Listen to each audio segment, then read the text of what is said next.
With a slew of announcements, ships, and hopium served on a platter at this year's CitizenCon, one little guy slipped into the flight ready category and the pledge store with very little fanfare. And whether it's because, like so many ground vehicles before it, it was tied to the promise of gameplay in the later pile, or because the majority of the Star Citizen backer base has a well-earned case of token fatigue, well, I'll leave that for you to decide. That being said though, citizens, my name's Beard of Oz, and today I'll be talking about the Argo CSV-SM, yet another ground vehicle available for you to buy with real dollary dues, or the credit from your recently melted Argo Atlas. I'll go over its specs, which, with the changes to power management, might actually mean something, what it might be good for, and a healthy dose of B-roll of me driving it around. Alright, let's dive in.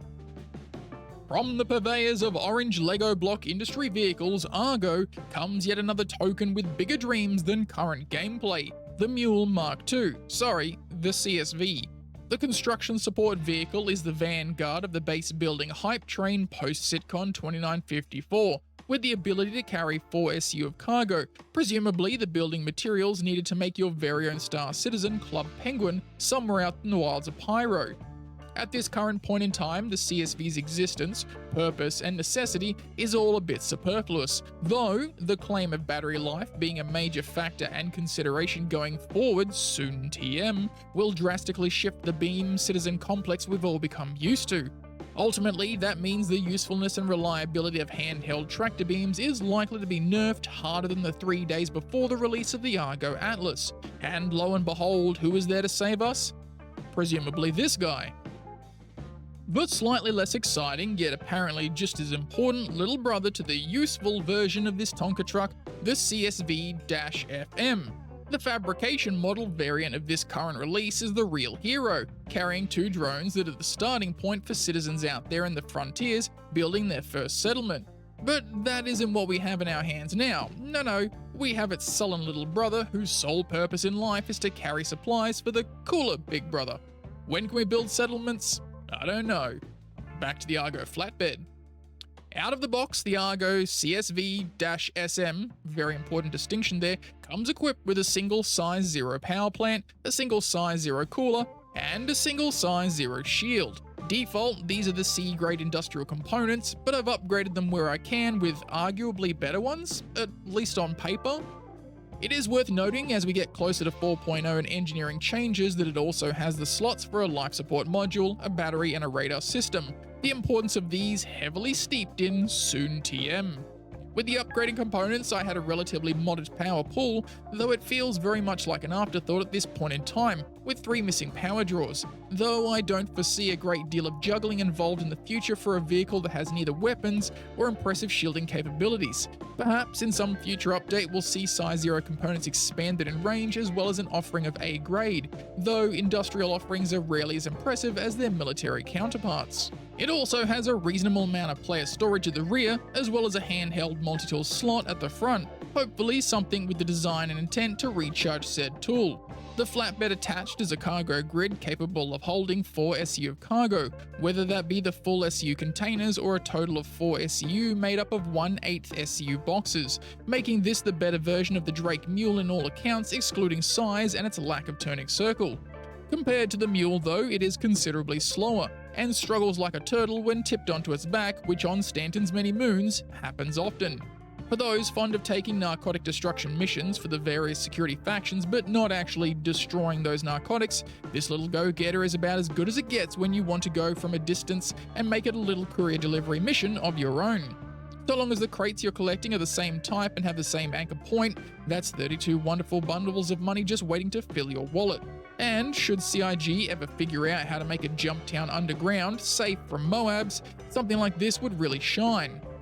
It's also set to be a popular daily driver for the citizen who enjoys a good bit of armor farming, and should we ever see a gameplay loop of actual resource gathering or maybe even actual farming, the Argo pickup could see some real gameplay. All of that's a bit how do you do, however, as Star Citizen sits on the precipice of what are we even doing at the moment, so it's all a bit of fun really. Like dropping the CSV from a Hercules to see if it survives, it does by the way, and can it beat a Mule on the ice flats of New Babbage? It cannot.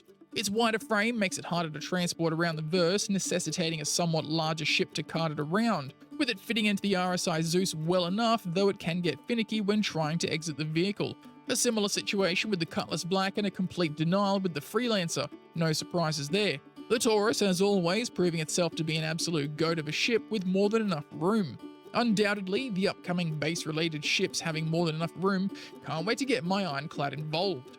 At the time of this recording, this little pickup is only available for purchase in the Pledge store, and I honestly couldn't recommend anyone do that. Time and again, we've seen these fun yet pointless ground vehicles filter into the ship lineup, and until we see them have a genuine use case, I'd rather just purchase it in-game. However, if you have the store credit or real money is just burning a hole in your pocket, be my guest. All in all, the Argo CSV-SM is the flavour of the week ground vehicle with only the gameplay you make for it. Whether or not the base building gameplay in the future of Star Citizen actually creates a viable niche for this wheeled LTI token remains to be seen, though I suspect it may just end up on the scrap heap with so many other vehicles in its category. It's a nice replacement for the Mule in the sense of carting product from one location to another on the ground, but hardly worth the real money price tag. Better just wait till it reaches in-game stores and grab one then.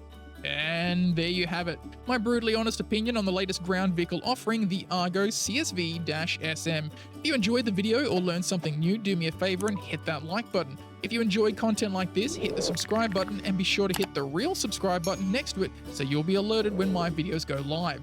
As always, citizens, stay safe in the verse, and I'll catch you next time. Oh, I see. Do you want me to see if I can ram the Mule?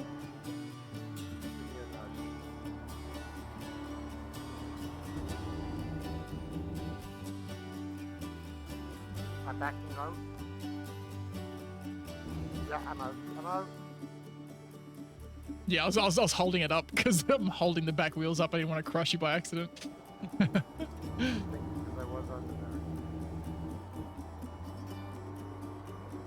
Why can't we have nice things? Oh! I tried to swerve, but you ran into my swerve. Are you okay? How can I run into your swerve if I'm just running straight?